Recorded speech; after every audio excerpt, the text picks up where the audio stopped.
It's day 2, and we're here with the amazing Josh Riles. We're fashionably late, but that's okay, because when you're media, you can be late, and you can also talk really loud next to the weed whacker.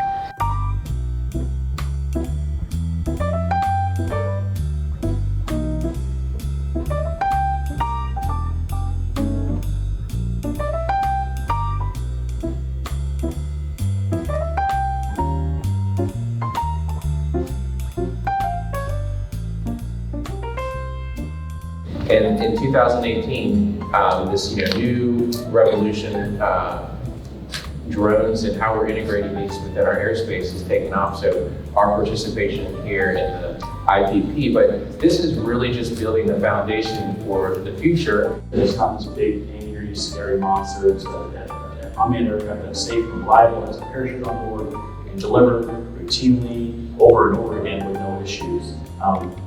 So we're hoping to not only leverage our experience in other countries, but also begin under 107 operations to improve the reliability of the system and continue engaging with the people in Valley Springs and around the U.S. that come on. So we just got out of one of the panel discussions with the NCDOT, the FFA, UPS, Flytrex, talking about package delivery and doing some amazing things, integrating technologies into the community and how to build things out and get deliveries to people.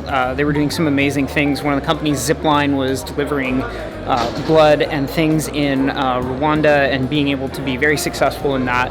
And that's just so cool that there's a medical application for that as well, like saving people's lives using this technology. We're actually going to head out in a minute and go see some of the outdoor flight demos, fire departments, sheriff, things like that, seeing the first responder parts of it that are really neat applications, especially for people like Josh, who's an EMT.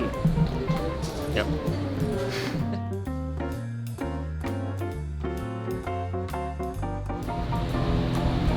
Okay, the coordinates will be GPS, 34 degrees, 20 minutes, 36 seconds. Good. Are you able to clear to perform an approach? We'll do a low flyover. We're going out and come back across.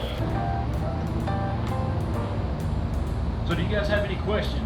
We're just coming back from one of the flight demos where one of the fire departments was communicating between a drone pilot, a manned pilot, and also a helicopter pilot, so that they all had the same amount of information and were all on the same page as where they were flying, their altitudes, the area that they were surveying.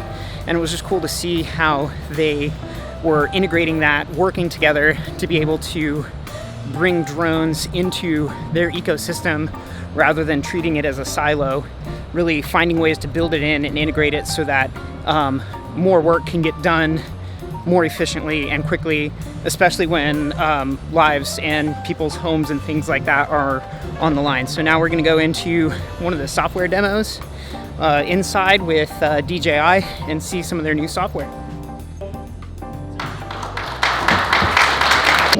Now, of course, it's better to have a global shutter camera. It's better to have a specific photogrammetry camera, but with the algorithm to fix it, it's not so important. Does that make sense? Everybody agree with that? There we go. I was like, why can't I see both of us? It helps if you're zoomed out all the way. Yes. So we just got out of a session with Pix4D learning about doing volumetric calculations using nothing but data from the drone from a flyover, and then having it crunch all that data for you, build 3D models, and then be able to calculate all your volumes off of that without ever having to step down there with a tape measure or anything. It was pretty awesome, pretty fantastic. Even being able to do things in like remote areas where getting a truck or a team to that area wouldn't work out so well. So we're gonna grab some lunch and check out some more of the booths before we head into some of the sessions for the afternoon.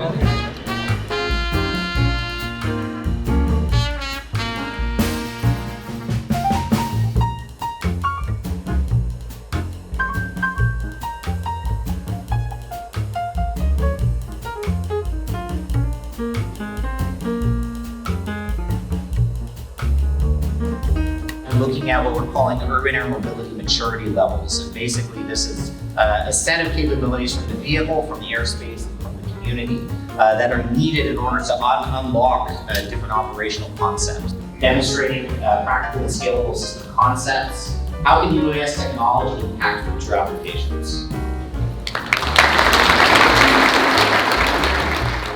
And so we were written into law that was going to be our role, and that just really kind of snowballed effect, having a point of contact for the state to a variety of other initiatives that we've helped establish.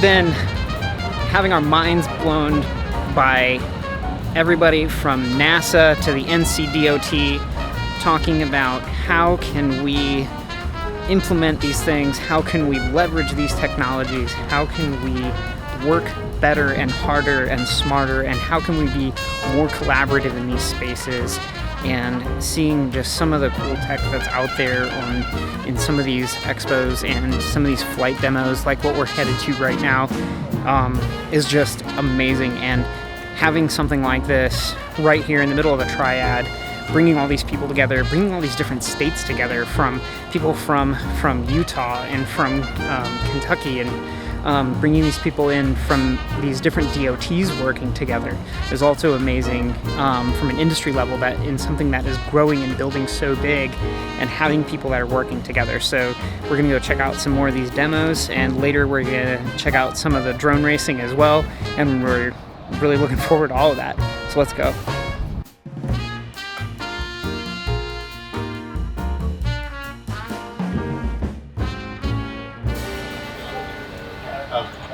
Internet. Always the internet.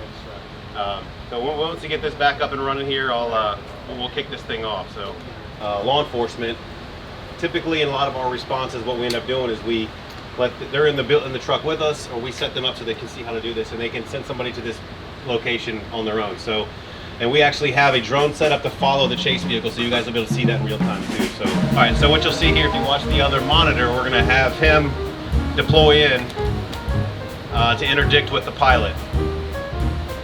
I can't confirm nor deny that he may get tased. I mean, the idea would hopefully be that if the person was hostile, you would take their controller, and then you would land it then that way. Obviously in this scenario, he was he's the go-ahead, he's gonna land it. But I don't think, obviously malicious intent exists, and there are gonna be people who utilize drones for that, with ill intent. But majority of these people are well-meaning, hobbyists, and that's what we see everything. A lot of times when we go out, we work with these local agencies, and we see drones. They're not supposed to be flying, but maybe they just don't know. Maybe they're ignorant. Maybe they are breaking the rules on purpose. But generally, when you say, "Hey, you gotta land," it's really not safe for what they're doing. Most people are very, welcome to be like, "Okay, maybe I didn't understand, or maybe I was just pushing it."